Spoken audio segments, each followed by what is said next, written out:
Dans un village aride de Provence, où le temps semblait suspendu, vivait un potier nommé Élie.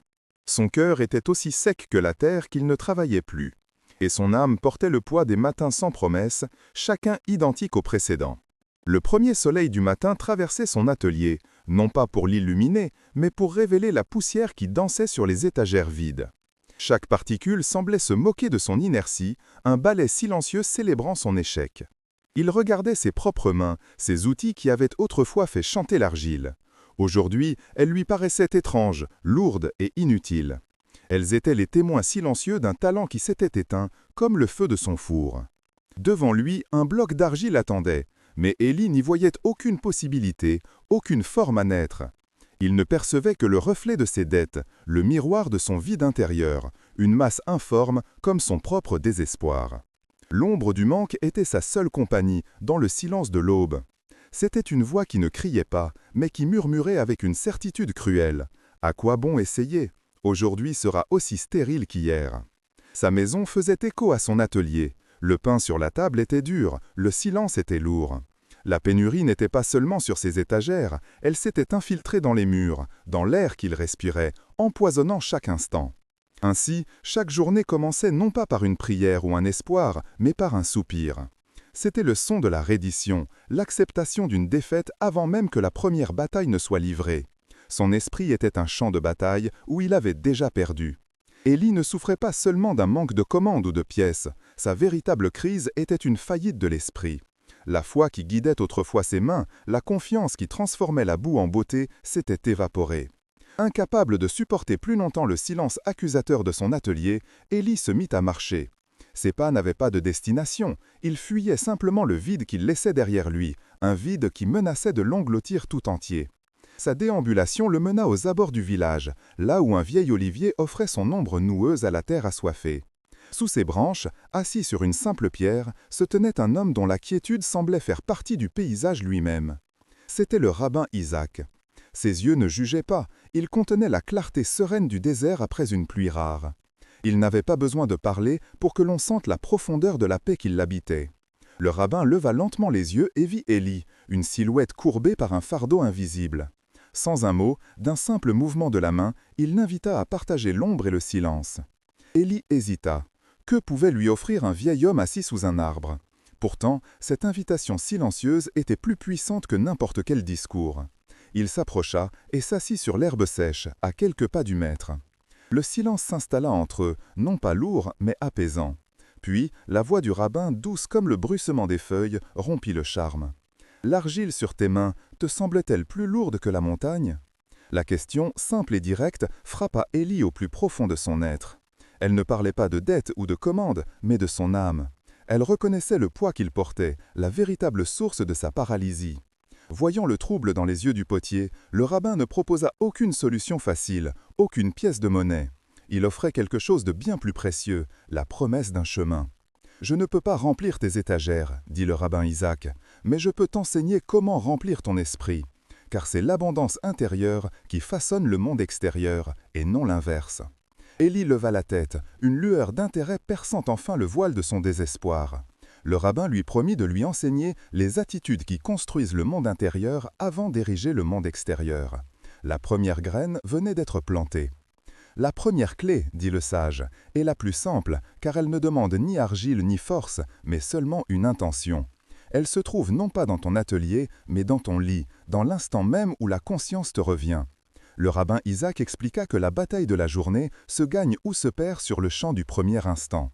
C'est là que l'ombre du manque lance sa première attaque, murmurant les échecs de la veille et les peurs du lendemain. Avant que tes pieds ne touchent le sol froid de la déception, poursuivit le maître, ton âme doit toucher les cieux avec gratitude.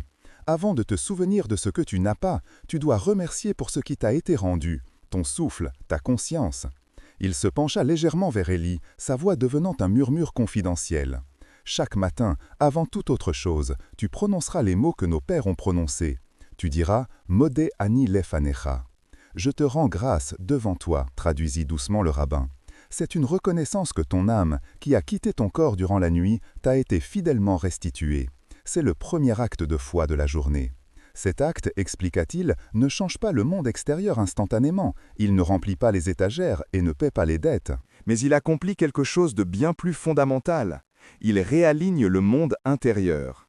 Il transforme le premier sentiment de la journée, passant du vide à la plénitude. Car celui qui se réveille en se souvenant qu'il est un réceptacle de la vie ne peut commencer sa journée en se sentant vide. L'abondance est d'abord reconnue avant d'être créée. La gratitude matinale était la première attitude. Elle commençait à planter une graine dans la terre aride de l'esprit d'Élie. Cette première prise de conscience transforma son réveil, mais c'était la seconde attitude qui allait préparer ses mains à la création. Élie retourna chez lui, les paroles du rabbin résonnant dans le silence de son atelier. Ce n'était pas une promesse de richesse, mais une instruction simple, presque absurde face à l'ampleur de son vide. Il portait cet enseignement non comme un trésor, mais comme un poids fragile et incertain. Le lendemain matin, avant même que le soleil n'ait franchi l'horizon, la voix familière du manque était déjà là. Elle lui murmura la liste de ses dettes, la froideur du four éteint, l'inutilité d'une nouvelle journée qui serait la copie de la précédente. Avec un effort qui lui parut immense, Élie força ses lèvres à murmurer les mots anciens. « Modé ani lefanecha ». La phrase sonnait creux, un rituel mécanique dans une pièce où la pénurie était la seule chose tangible. La gratitude semblait un mensonge. Le deuxième jour, la lutte fut la même. La voix du désespoir était une compagne fidèle, plus persuasive que les mots d'un vieil homme sous un olivier. Il prononça de nouveau la prière, mais son cœur restait lourd, convaincu de la futilité de cet acte. Son regard se posa sur ses mains inerpes, puis sur l'argile qui attendait. Comment remercier pour une âme rendue à un corps qui avait oublié comment créer? Le doute n'était plus une pensée, mais une douleur physique qui contractait sa poitrine. Pourtant, au troisième matin, quelque chose de minuscule changea.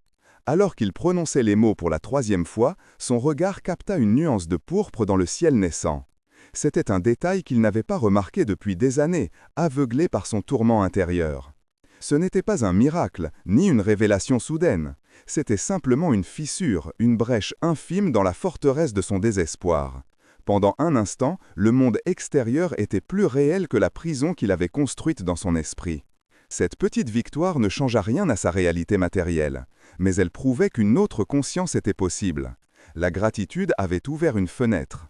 Mais pour que la graine germe enfin, il lui faudrait la deuxième leçon, celle de l'action avec un but. Devant la petite boîte en bois, la coupa que le rabbin lui avait confiée, Élie telait sa dernière pièce. Elle pesait plus lourd que toute l'argile de son atelier. L'ombre du manque hurlait en lui que c'était une folie, un dernier pas vers le vide absolu. Ses doigts tremblaient. Donner ce qu'il n'avait pas semblait défier toute logique.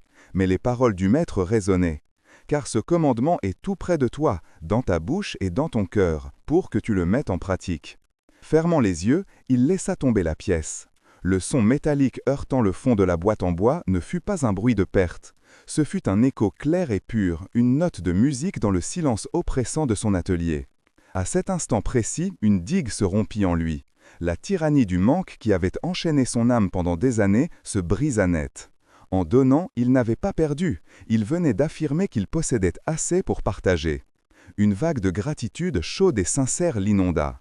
Ce n'était plus le murmure forcé du Modéani au réveil, c'était une certitude vécue dans son cœur. Il était un canal pour l'abondance, pas seulement un réceptacle vide.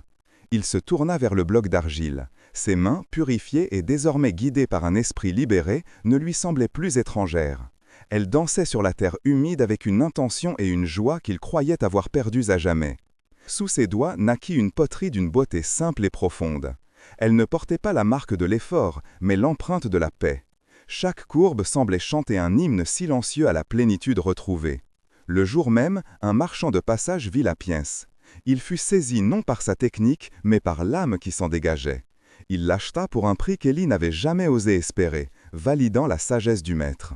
Élie comprit alors la leçon la plus profonde. La pièce de monnaie qu'elle avait donnée n'avait pas acheté sa prospérité. C'était l'acte de donner qui avait déverrouillé l'abondance en lui et l'argile n'avait que matérialisé ce changement intérieur. Les années passèrent, emportant avec elles le souvenir de la poussière et du désespoir. L'atelier d'Élie, au cœur de la Provence, n'était plus un mausolée de l'échec, mais un havre de paix et de création. La lumière du matin y entrait désormais comme une bénédiction, illuminant des étagères pleines de promesses accomplies. Élie était devenu un maître artisan respecté, dont la sérénité était aussi connue que son talent.